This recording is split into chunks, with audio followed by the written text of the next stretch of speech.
Bir istifadəçi var. O soruşur. Bütün geyimi qara olan hansı Allah adamı var? Budur ilk ipucu. Bir çox dinlər var ki, orada dini xidmət edən şəxslər və cəmaət qara geyinir. Məsələn, xristianlıq dinində keşişlər var. Çox vaxt qara geyinirlər. Yahudilikdə ravinlər və müəllimlər də qara geyinirlər. Qara geyinən çox sayda yahudi var.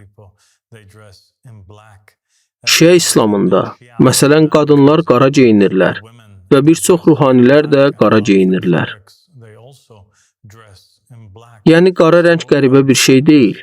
Çünki yahudilik, xristianlıq və İslam. Bu üç əsas qərb dini tez-tez bu rəngdən istifadə edir.